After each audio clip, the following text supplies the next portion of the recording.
out, you know that's for the high speed air bleed, right? Emulsion,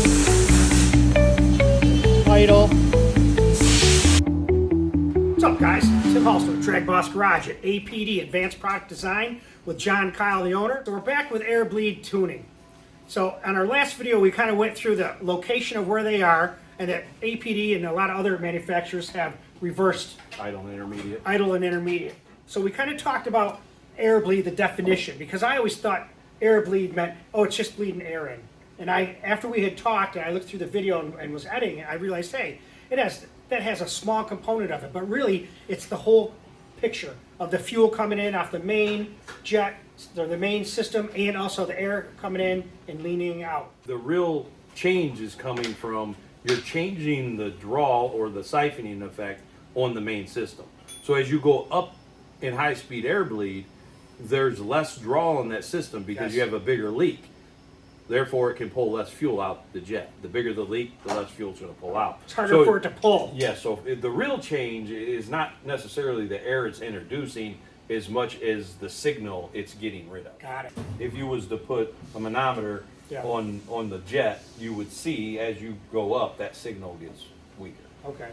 And the other thing that I didn't really know until we talked was the fact that it's almost a 1-to-2 ratio. Yeah, you know, the high-speed air, you change that by 1,000ths, you're changing that main jet by 2,000ths, and that's the issue that guys don't always correlate or think about if they're going to start messing around with the jets. Yeah, and the air bleeds. The high-speed bleed is much more sensitive the smaller it gets. So if you have say a 22 thousandths high side and go to a 24 versus say like a 34 to go to a 36, the smaller number is going to have more of an effect. Well, the velocity, I think, the air coming through it. It's just the amount of draw at some point you close off that system.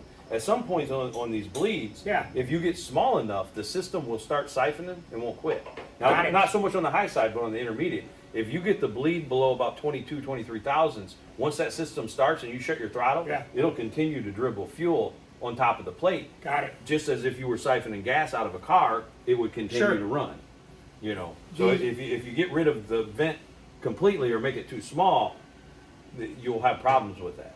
Now, one of the things that we talked about, and I didn't know this either because I always think of it as an on-off system. You know, the idle bleeds on, then it's off. The intermediate's on, then it's off. High speed the same way. But that's not how it works. They are all working simultaneously, but to a different degree. Right. No, and I actually heard something on the internet the other day, a video that someone was doing about carburetors and said, your idle's for idle, your intermediate's for intermediate speed, and your high. That, in my opinion, is completely false. When you go wide open, all of those systems are functioning. Starting line, I mean, the car never even left the starting line. You're on the two-step, all the systems are functioning. And at that point, there's not one more biased than the other, as far as in RPM. So once the carburetor is wide open and feeding, the intermediate is going to affect the high-speed mixture every bit as much as the high speed. Now, there's not as much percentage of fuel going through the intermediate, so the overall mixture won't be as effective much. But there is nowhere in the run that system shuts off. Okay. And it's like you were saying that, you know, who dictates what RPM is intermediate? You know, is intermediate 3,000 for some engines, up to 5, or is it 4 to 8? Intermediate's going to be more determined by throttle plate position. Got it. As the plate crosses the tube, it's going to start feeding. Okay. And maybe even before that, if you have a real high, a real active intake runner. So if you had a really high vacuum situation, there's chances are it could start before you even cross it. But for sure, it's going to start before it goes wide open. So if you go to push your foot on the floor, that system's already started before your car goes wide open. And that the relationship of that tube to the throttle blade makes a difference, especially in round track cars or circle track type stuff. Yeah, and drag racing, it can help with stumbles and things like that. But on round track car, they have a lot of problems, especially like with floats and stuff in the corner. It gets all disrupted. It wants to kind of get blurbly. Yeah. And if you have the intermediate feeding at that time, you try to get them out further so they don't come on that quick. Which also affects the end runners, where that is as far as the air fuel mixture. Intermediate definitely are a little more sensitive to the end runners because that fuel is right up against the wall. Right. And it tends to want to go towards the end runners. Yeah, So just by, we do use that as an aid if we're trying to equal cylinders. A lot of times if we have the end cylinders that seem a little lean, we'll throw some intermediate to it to help that. as far as the bleed or as far as moving Either the way, tube. either way. Well, how do you know which one Well, to the do? tube you wouldn't move, but Okay. you might add fuel. Got it. You know what I mean? You might Yep, I add fuel do. to the metering block versus going down an air bleed, Okay. or vice versa. But point being, they're all functional. I mean, you know, I mean, at some point, the idle system will work in reverse if the main system gets enough drawl on it.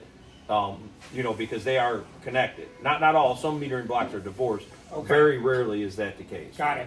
Some mostly methanol. I've never really seen gas that has had a divorced idle system that ran very well. Okay. So the idle system is pulling from the main.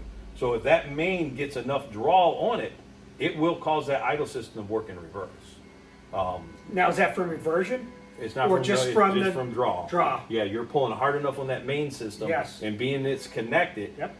if it starts overpowering the main well itself, it starts trying to pull from anything else it can, which would be the idle Okay. circuit. Okay. You know, and we have proven that. You know, we did clear metering blocks with dye in them and seen it work. And it's not in all applications, but anything that's got a lot of draw on it or anything that's under carbureted, that normally starts happening. All right. And it don't seem to affect much, but it does happen.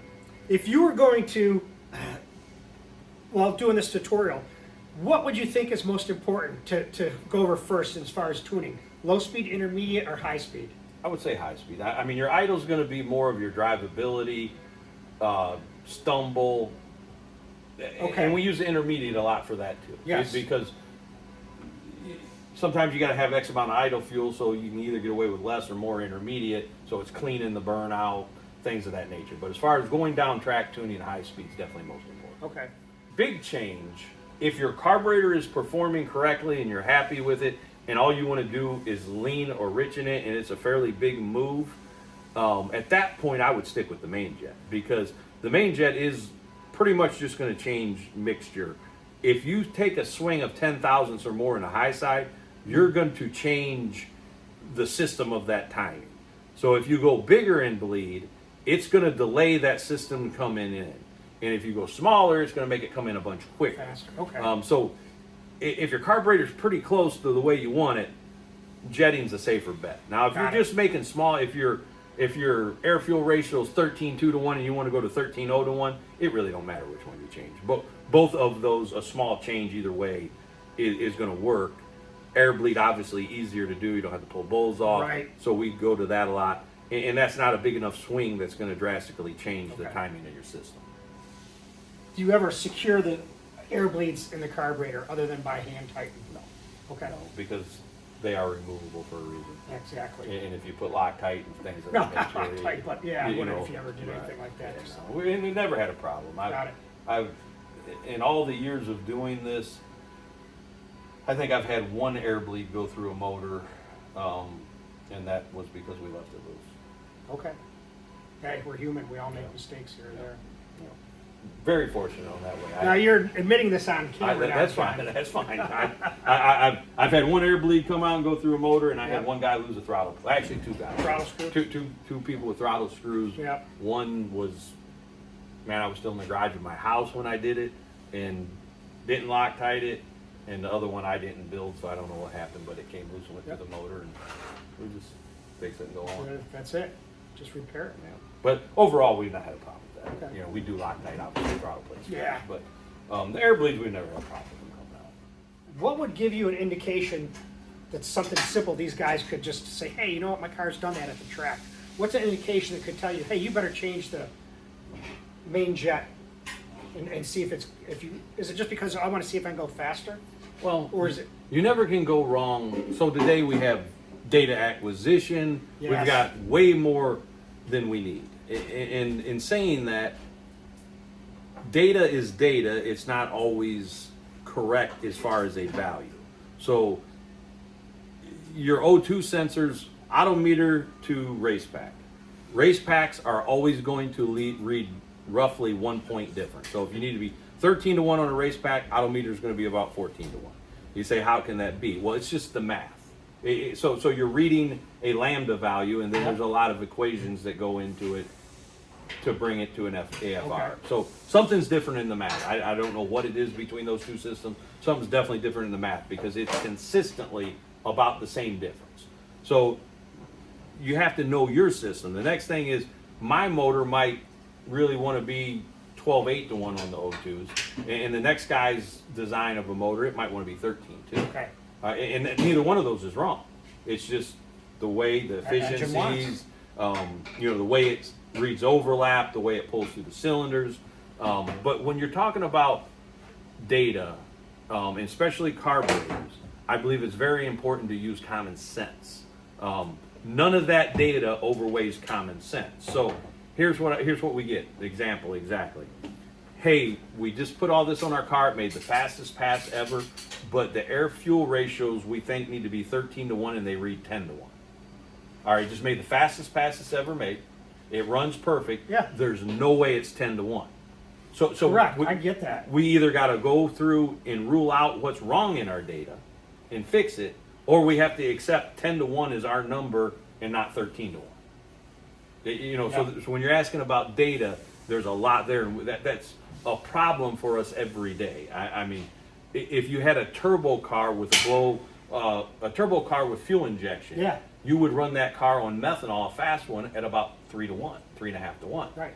If you try and run one of our ProCharger blow-through carburetors at 3/1, the thing won't even run. It's too rich. Okay. That particular setup, we run about 4.6 to 4.8/1. You know what I mean? So where you got to be careful with data, you got to still let that motor tell you what it wants. You're using the data, so once you get to where it's really happy, Yeah. you can record that data. This is what this combination needs to be really happy. So I think that's the problem with data. The people hear their friends say it needed to be 13/1, and they were at 12.6/1, and Right. they made it 13/1, and their car's slow. So now instead of saying, well, mine wanted to be at 12.6, they're calling us wanting to know what's wrong because they need to be at 13/1 and it went slower. Because their buddy is. And that's so data is there to analyze. Okay. Just like shot graphs and all those things, data is there for an analyzation purpose. Not every car goes down the racetrack fast with the same shot graph. Correct. There's Yeah. different methods to Everything's get down different, there. yeah. Yes. So data is very important. I like data. Common sense overweighs it. If you want to know the absolute truth, look at the spark plug. You know what they always say in medicine? Treat the patient, not the number. Exactly. So- And that holds true. And there's a guy named Brandon Switzer, I'm not I sure. think I've heard of him. He owns Schweitzer Technologies. It used to be a big player over at Speed Tech. And that guy had this big microscope that he always looked at, was doing the nitrous deal. Always, Yeah. I mean, a spark plug analyzation from him was a 10-minute, Okay. don't say nothing, I'm looking. Yeah. But when he was done, what he could tell you about the motor was more than you ever dreamed. And I never forgot that. You throw away all the data at that point because the plug just told you everything. Right. You can read timing, you can read detonation, you can read oil, you can read all these things just by looking at the plug that O2 will never tell you. So I think it's a good practice for people that are big on data to look at their plugs. Look at their plugs and compare it with the data. The thing about that, this is what, at least for me as just a little bracket guy, a little racer, is the last thing I want to do when I get to the end of the track is shut it off and go and pull up spark plugs, at least on a door car. Different on a rail car or something like that where it's easy to get to. Right. No, I get it, but it comes back to how serious are you about your program. That's it. That's it. I mean, if you're really serious about winning, going fast, whatever your goal is, whatever your flavor is Yeah. of racing, if you're not serious enough to pull spark plugs out, you're not very serious about it. That's the way I look at it. That's a good point. So you guys comment too about what he talked about with race pack versus autometer. And so I'd like to hear what you guys say in the comments about even this. our engine dyno. So when we were doing the Bob Brand Pro Mod stuff, we went as far as putting the same Daytona O2 sensors in the car that we have on the dyno, just so they should correlate. Right. But man, all you got to do is go get a little pinhole in your header, and it throws that all out. Really? You know what I mean? Yeah. One I little do. pinhole will throw I mean, that air is coming in cylinder, there. and Yeah. if you get a big header leak, like a gasket leak, it'll throw the whole bank out because you got reversion in the header. So if it's pulling fresh air in and going down, it's not just that cylinder it always affects. Okay. You know, so there's a lot there. When you're talking data, data was meant to analyze. So these guys that are racing in these comp classes, I mean, they all have data acquisition systems, don't they? Absolutely. Yeah, they're all and probably shock and every other. Absolutely. And it's all good to have. Yeah. But we also have customers that have all that data that don't even download. Well, what do they got it for? Well, I don't know. There you go. You know what I mean? And I'll be honest, and I'm not saying this in a negative manner. No. Most of the people who have it don't know what they're looking at. Okay. You know what I mean? So all they know is it needs to be 13 to 1. Well, I'm here to tell you an O2 graph is never 13 to 1 from starting line to finish line, nor would you want it to be. So I mean, think about the air it's coming in. It's not coming in the same speed as the starting line versus mid-track or, you know, when the thing's running whatever, $8 grand, $9 grand. right. So it's all different, I see. Most of the time, the carburetor doesn't dictate the fuel curve as much as you think. Most of the time, the motor has trends that cause it to do what it does. I mean, a lot of stuff we'll see go up above peak and it'll get really rich. Well, most of the time, if you're not just way under carbureted, most of the time you're into a valve train issue, or you're into the motor just went inefficient, the air become unattached. Yeah, I get it. You know, you get into turbulence, and I think it was Darren you were talking with the other day about, maybe it was someone else, I don't remember. But anyway, someone was talking on your channel the other day about airflow, talking about flowing at 28 inches and it sounds real good and all that, and they floated at 40 inches and it went turbulent. Well, the motor's pulling it well over that, so you know, if that cylinder head goes on there and goes turbulent, your brake numbers and everything going out the line, you're not fixing it with the carburetor. Okay, yeah, makes sense. You know what I mean? Well, then you got to think about, is it a port issue? You know, a combustion chamber or something? And in saying that, the fuel curve can be controlled with the carburetor. Yeah. The carburetor just can't fix the fuel curve because something else went wrong. Got it. I mean, it's so intricate nowadays. Everything affects everything when you've got an engine to that. Well, you said they're basically pro stock motors for some of these now. They're not some, you know, 454 Chevy with a carburetor on it and you're going racing. I really enjoyed it. It was Chad Spear. Yeah, it was Chad Spear, yep. And I think he said something after that that really caught my attention about airflow and things of that nature. You know, someone was, I don't know if they were taking a stab at him or maybe they were just making a comment about flow curves. And he thought a cylinder head should flow up to the point the retainer hit the guide, lift-wise. Yeah. And I'm one that greatly agrees with that because, as he said, we've picked so many motors up. So the motor peaks at 7,000. Yeah. And you got a head that noses over at a low lift or whatever, and you can't get enough air to feed the motor. Well, at 8,000, that thing will be down 100 horsepower. No one looks at that. Well, if we do, as Chad was saying, we get a head that goes up high in lift, and we can get more in the cylinder. Now at 8,000, it's only down 10 horsepower. 25. Yeah, I read that. You know what I mean? And that's huge. So I took Super Comp card. Now we're talking Sportsman out of what most people relate this to. Sportsman Racing Super Comp. You can do nothing more than that. You can take a 1,100 or 1,200 horse motor, depending on the dyno, that noses over at 7,000 pretty hard and run it in Super Comp, and everyone tries to run big speed over there.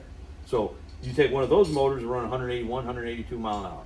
If you take one that peaks at the same RPM but carries flat on out till 8,000, it'll run 187, 188.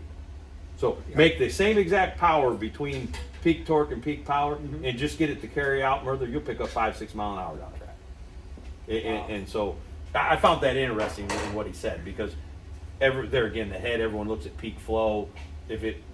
Most people think it would be good to get it to peak earlier, which it is, you know, because you're getting more airflow at a lower lift. Right. But it's very important what it does after that too. So it's not just the carburetor that's affecting that. No. That's what and guys if you get one of those heads that nose over like that, when your motor is running above that point, this becomes untunable. So now that we kind of got an idea more on high-speed air bleed, now can you get into more, you know, meat and potatoes? Or how does it affect the metering block? Or where's it going? So your high-speed bleed's obviously closest to your vent tube. Yes. That's generally always. Let me just show these guys just to make sure. Because normally I can bring the camera down. So high speed, vent tube, high speed, right? Low speed and intermediate. So you guys got an eye on that. So it's coming out of, the high speed's coming out of where? Right here? Yep, right here. Okay. Then it goes through your gasket. Yep. And then these little, I call them eyebrow channels up here. Yes, I've seen them. Yep. It lines up with that. All right. Okay. Quick, All right. Quick tech tip. If you have these that are shallow, like they are in a lot of metering blocks, most metering blocks, and you have a gasket that swells up, it will block Close those off. that off. Yeah. Yeah. So if you're ever racing and you get your car back out and it's really rich and you can't figure out why, I've seen that happen more than none. That's why we use a little bit harder material in our gasket. What do you mean gasket? You guys make gaskets? Yeah, we do our own gaskets. So as it goes through there, it comes down here. Now this is what they call a kill bleed, anti-siphon bleed, multiple names for it. Yeah. Really, this bleed here is nothing more than an emulsion bleed up high. So what that does is leans the mixture out very early in RPM. So as the motor starts to go up, as you're driving around, things of that nature, yeah. If the bigger that hole is, the leaner it'll be at that point. Most of our all-out drag carburetors, that looks like a hole, but all it is a center drill mark, so that if we want to drill it, we can. But most of our like bigger CFM carburetors, that don't even get drilled. It stays shut. So is that a hole right now, or is it just a center mark? It's just a center mark. Let me move in. I want to show the guys that. There's what we can see. So right there. So that right there in the center of that curved area, right here, in this case is not drilled through. It's a center mark to center it or something. Correct. Okay. And we do it that way. That way we can use them either way. We don't have Got it. And if it was going on a 750 or something, that would get drilled out to like 22 thousandths or somewhere in there. But if it was going on a 1700, we wouldn't even drill that because we need all the fuel down there we can get. So like a 4150, you're saying you a lot would of them drill would that out. have that. Not all of them, but a lot of them. Methanol, we wouldn't drill it. This is the same metering block that you use for those type of Really? Yes. Okay. Yeah. So our metering block, being it's the reversed, intermediate, and idle, it can be used as a 2 or 3 circuit. Either or. Got it. It doesn't matter. And you may just close off the intermediate with a set screw. Correct. Now we have different main well sizes, different things of that, but as far as the basic design, they're the same. Okay. But then the air enters the emulsion channel, and that high speed bleed is directly what makes the emulsions effective. So the bigger the bleed, the more effective the emulsions become in tuning. So if you had 22 thousandths bleed here and you got 429s here, obviously the area down here is a whole lot bigger than the bleed. So these become way less effective. And these, eventually, they have the set screws in them. Yes. That's where you're getting the 22 thousandths from. Yes. Okay. So that's where I'm going with big changes in high side can change the whole system timing because it can make these much more effective. Got it. And there again, I mean, there's some carburetor builders that believe you need to have 5 emulsions and everything and this and that. I believe we emulsion the carburetors according to the application. Some of them we only run 2 in. Some of them we run 4 in. Okay. Now, are guys changing these emulsion bleeds? Most people don't. Most people, it kind of scares a little bit. And most of the time, you probably really shouldn't without data or consulting the carburetor guy. And as you can see, my emulsion wells go really low. Most don't go this low. So if you was to run that real low emulsion, would be more on a really high RPM type combination. You know, because most of the time when you get something that runs way up high, you need to bend the fuel curve as much as you can. So you want as much fuel at peak torque as you can get. But as it goes up, you got to get rid of that fuel. Once you get above peak horsepower, they always tend to want to go rich. So by having the low emulsion there, that helps it once it gets way up there above peak power. Now, where's the fuel level? Can you say that there's a fuel level in here? Depends on RPM. Right, because the bowl's going up and down. Well, and even with the bowl full of fuel, what's inside the well will lower with RPM because of the draw. Yeah, and there's a negative pressure between the jet and the booster, so it's pulling hard enough on the jet that the jet is the restriction. Or that's how I like to build a carburetor. Okay. I want the jet to be the restriction. So if the jet's the restriction, as the depression goes up in the well, the level lowers. Okay. Even though the bowl level may stay somewhat consistent. Are these immersed? Not always. But they can be. Yeah. You got to get rid of as much fuel as you can. So With the RPM. Okay. So by putting the emulsions down low here, most of the time is going to richen up the whole curve. So now you can take jet out of it. Yes. And as you take jet out of it, you get rid of it at peak torque. But when it gets way up high there, you'll still have fuel because of the emulsions. Got it. Everything's affects something else. So when you change the emulsions, it's not always just the emulsions that made the change. When you change the emulsions, now it requires you to change the main jet.